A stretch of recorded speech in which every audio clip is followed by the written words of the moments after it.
Um ano de lutas,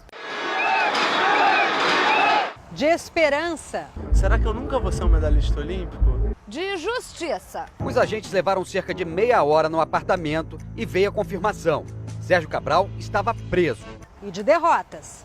Ninguém pode atender alguém aqui dentro sem as condições. A superação foi necessária. Eu segurei ele nesses braços aqui. Foram inúmeros os fatos marcantes. E para te contar um pouco da história desse ano, vamos percorrer os principais espaços que serviram de palco para os acontecimentos da cidade, do estado e do mundo. E é aqui, no Boulevard Olímpico, onde começa a nossa viagem. E você está convidado a nos acompanhar? Seja bem-vindo à retrospectiva SBT Rio 2016.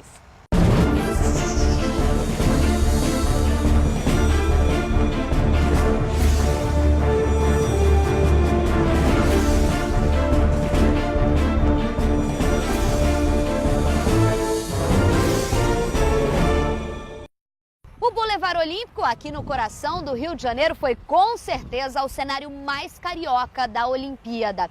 Mas o esporte, que teve uma festa inesquecível em 2016, terminou o ano de luto. O maior desastre da história mundial do esporte marcou o ano. O acidente com o avião da Chapecoense entristeceu e paralisou o Brasil e o mundo. E nós aqui do Rio sofremos muito a perda dessas vítimas. Da glória à tristeza. Todos nós acompanhamos, todos choramos. Meu filho pra mim era tudo, cara. Quando vimos a realidade desses destroços e a de quem, mesmo de longe, também foi destroçado. O lamento foi um só. Parece que todos nós aqui tínhamos algum familiar, né, naquele avião. A dor de um colo vazio. Meu primeiro neto. E eu a amei. Eu segurei ele nesses braços aqui. Uma tristeza do esporte e da imprensa. Um profissional reconhecido pelo talento e pelo senso crítico. A imagem que me fica do Paulo Júlio é ele com filho. Se ele tivesse que ter uma profissão só, não seria comentarista, seria pai. Eram apaixonados pelos clubes cariocas que se renderam em homenagens.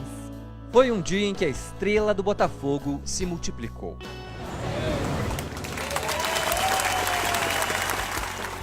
A gente sabe que essa dor não vai passar nunca. Mas não é que milagres existem mesmo. Um dos sobreviventes é aqui do Rio, é o zagueiro Neto. Deus fez essa bênção, essa glória na vida dele. Que ele parecia saber reconhecer quando gravou este vídeo antes de embarcar. Momentos como esses passam na nossa vida e de repente não voltam mais.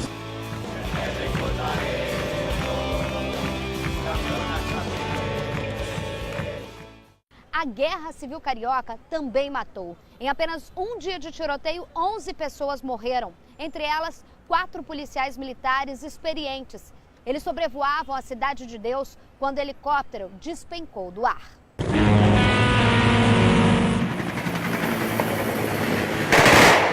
O helicóptero da polícia vai cair! O helicóptero da polícia vai cair! De longe, o flagrante. De perto, o desespero. O helicóptero sobrevoava uma área de mata onde bandidos estariam escondidos.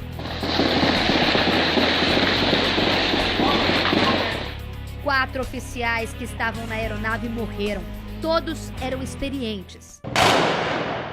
A linha amarela, uma das principais vias expressas da cidade, parou. A tensão aumentou.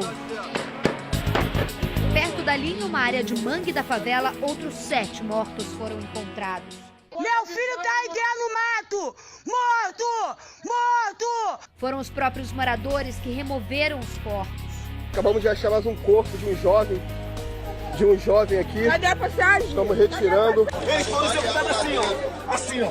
A boa que pegou ele fez assim, ó. A comunidade acusou a polícia de executar os homens. Nenhum excesso vai ser tolerado. Mas a perícia não comprovou a execução. Por causa da violência, muitas unidades de ensino suspenderam as aulas. O posto médico não abriu, o UPA não funciona, nada que funciona pra gente. Reféns do medo. Tudo que esses moradores não conseguem ter mesmo é paz. Pra que isso?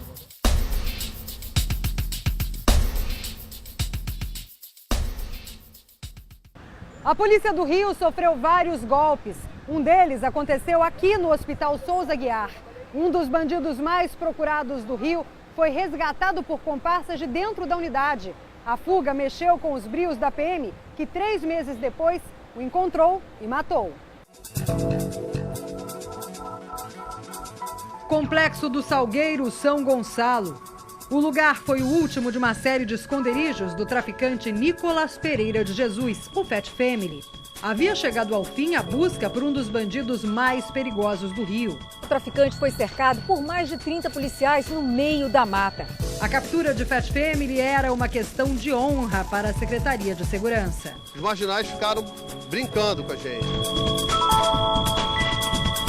O bandido foi resgatado por 20 comparsas de dentro do Hospital Souza Aguiar, uma das maiores unidades de saúde do estado. Os traficantes chegaram até aqui no 6º andar, seguiram por esse corredor.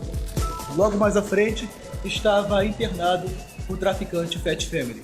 Na ação cinematográfica, um paciente morreu.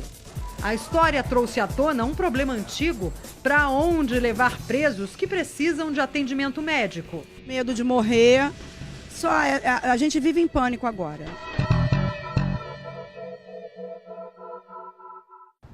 O cenário agora é a Zona Sul. Foi aqui que aconteceu uma das tragédias mais marcantes de 2016.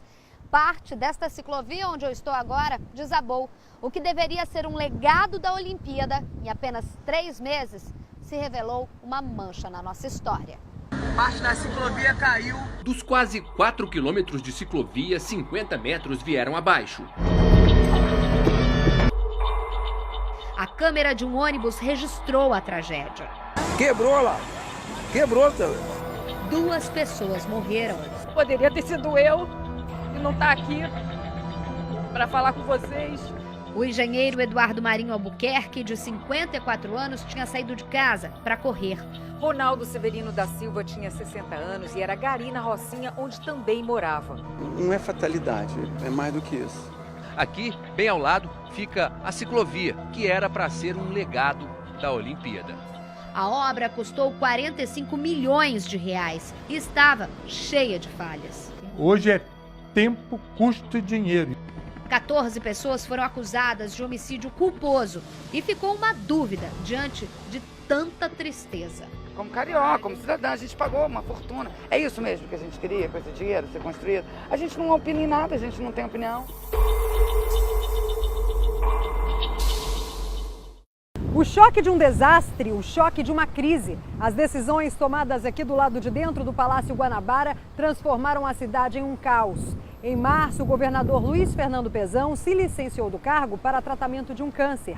Coube ao vice dar a pior notícia: o Rio decretou estado de calamidade pública. Crise. Crise. Crise. Crise. Crise. Crise. Crise. Crise. Um ano inteiro de protestos. Fora Pezão! Essas vozes desafiaram 2016. Nunca vi isso, um governo tratar o povo desse jeito.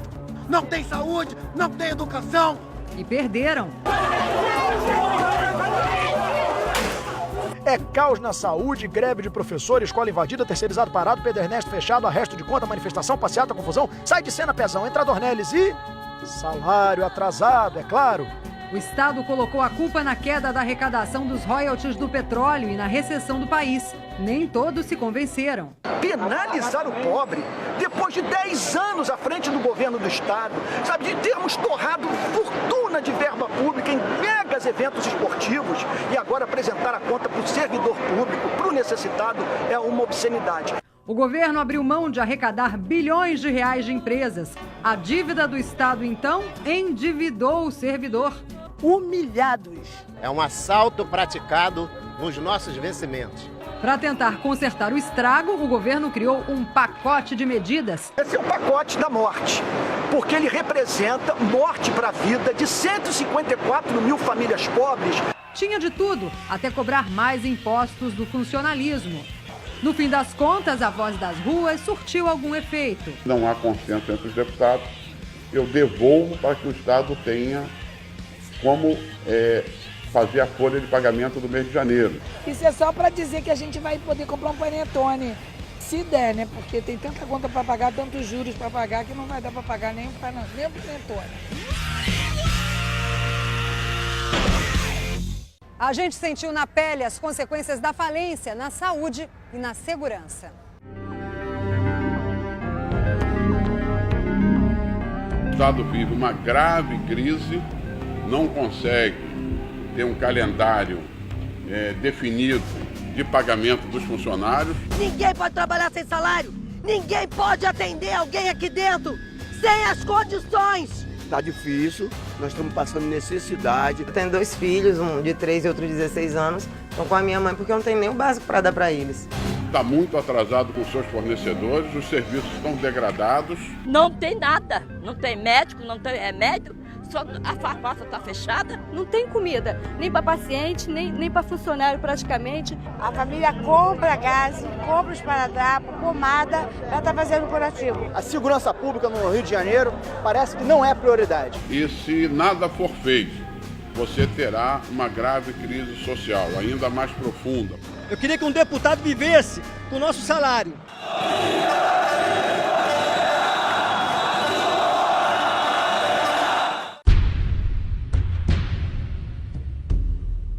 Em uma das principais delegacias do Rio, salas com infiltração e até buracos no teto. Pedro Ernesto é referência em vários tratamentos de doenças e em cirurgias cardíacas, mas dessa vez é ele quem precisa de socorro. A última vez que os policiais receberam salário foi em maio. É cruel, é injusto e é indigno. O próprio governador em exercício, Francisco Dornelles, reconhece que a situação é muito grave. O poder público perdeu completamente a condição de gerir o Estado.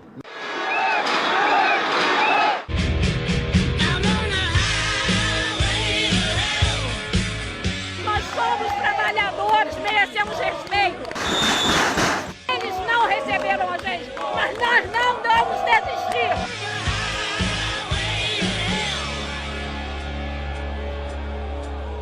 O que eu vou fazer com 42,5% de salário nesse país? Isso é um crime! Crime com a população!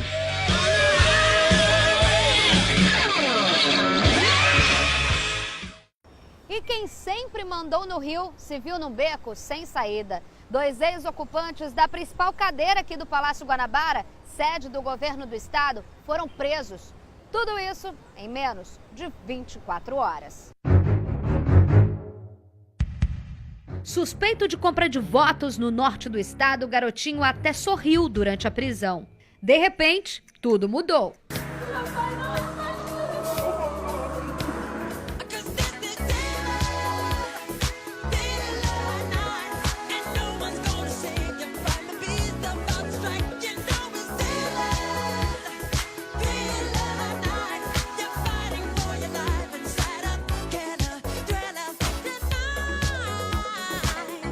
O ex-governador passou mal, alegou que tinha que ser internado em um hospital particular, mas não foi atendido. De lá foi para o presídio de Bangu. Isso é uma covardia. Depois de um cateterismo, o Tribunal Superior Eleitoral reverteu a prisão. Garotinho terá liberdade, mas com restrições. Tua hora vai chegar, bandido! Meu pai não é bandido, ele não é o Cabral. No dia seguinte, foi a vez de Sérgio Cabral. Os agentes levaram cerca de meia hora no apartamento e veio a confirmação. Sérgio Cabral estava preso. A ex-primeira-dama foi presa 19 dias depois do marido. Sérgio Cabral era o chefe de uma organização criminosa que roubava dinheiro de obras públicas realizadas aqui no estado. Cabral e outras 8 pessoas foram presas acusadas de receber mesadas de empreiteiras. Grande parte da propina, que era chamada pelos envolvidos de oxigênio, foi paga em dinheiro vivo. E o impensável aconteceu. Cabral, quem diria, foi parar em Bangu. Diante da crise, a violência explodiu. Crimes como roubos, furtos e homicídios, todos registraram aumentos. Um tiroteio por hora.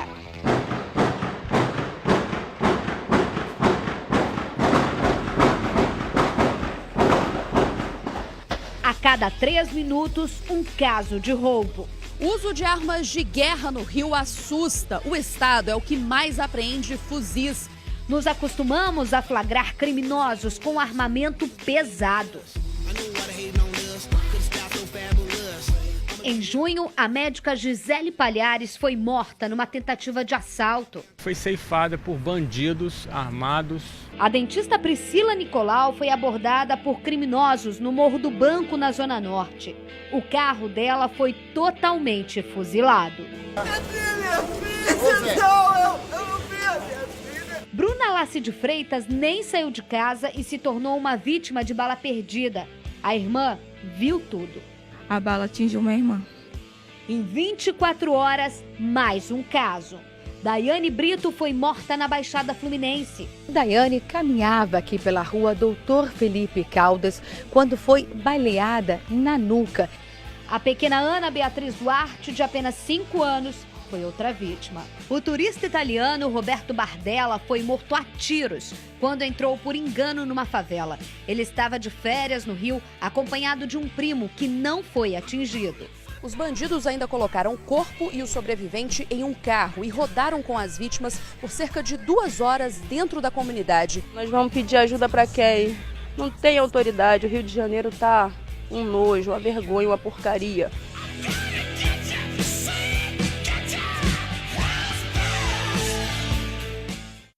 $20 casos de roubos de cargas por dia. Este é o tamanho do problema deste tipo de crime aqui no Rio. É o índice mais alto em 23 anos. Apanhei, fui espancado, todos encapuzados, de fuzis. O relato dramático é de um motorista de caminhão. Eles fizeram até um tribunal, para decidir se ia matar a gente ou não. Até parece o mesmo ataque visto de vários ângulos, mas são flagrantes de 10 assaltos. Transportar cargas virou profissão de risco. Aqui, motorista e ajudante são cercados por homens armados com fuzis e obrigados a seguir para uma favela na zona norte do Rio. Libera o baú aí que eu tô aqui dentro aqui, filho. Tô aqui dentro do morro aqui. Essa é a Avenida Brasil. É a via expressa mais movimentada do Rio. Com muitas rotas de fuga e margeada por dezenas de comunidades, ela concentra o maior número de roubos de cargas no estado. As quadrilhas não poupam nem os seguranças. Eles chegam encapuzados com fuzil mesmo, gritando, pedindo para não reagir, senão vai morrer.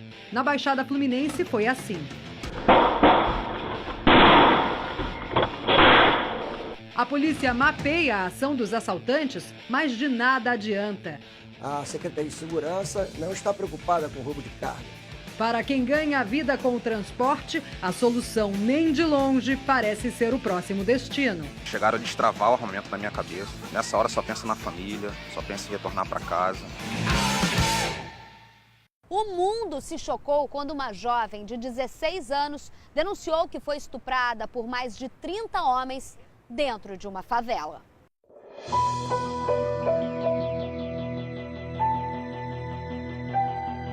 A violência não conhece limites. Quando eu acordei, a luz estava acesa e um montão de gente assim em cima de mim. Tipo assim, 33 homens, eu contei. E mostra requintes de crueldade. Eu sei que você gosta, eu sei que você é safado, você é piranha. Estamos na favela do Barão, onde a jovem de apenas 16 anos foi estuprada por pelo menos 3 dezenas de homens. Eu chorei, eu fiquei batendo assim neles e nada deles séries. A jovem foi levada desacordada para esta casa, conhecida como Abatedouro. O estupro está provado. O que eu quero provar agora, a extensão desse estupro. O crime que rompeu fronteiras e causou indignação em diferentes pontos do mundo. Os criminosos ainda gravaram um vídeo e tiraram fotos logo após o estupro e divulgaram. Rafael Belo foi um deles. Eu fiquei com muita vergonha depois daquilo tudo que ocorreu. Eu errei. Raide Souza também admitiu que participou da barbárie.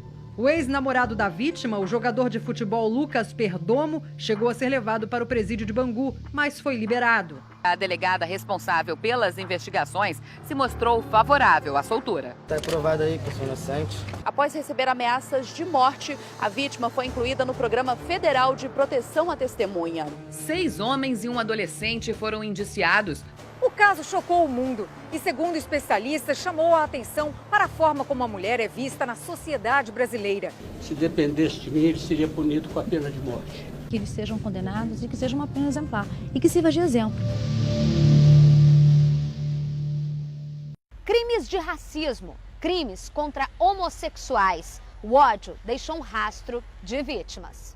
Esse ódio gratuito, sabe, das pessoas, de não pensar no próximo. Nunca foi tão grave, de uma maneira tão agressiva. As cantoras Ludmilla e Preta Gil foram apenas 2 das milhares de vítimas do preconceito. Eles se utilizam, da internet como um subterfúgio, acreditando que estão passando despercebidos, mas não estão. A garantia da polícia também valeu para quem protagonizou cenas como esta. Você é uma complexada, entendeu? Não tem cabelo duro. Mas os crimes de ódio foram além.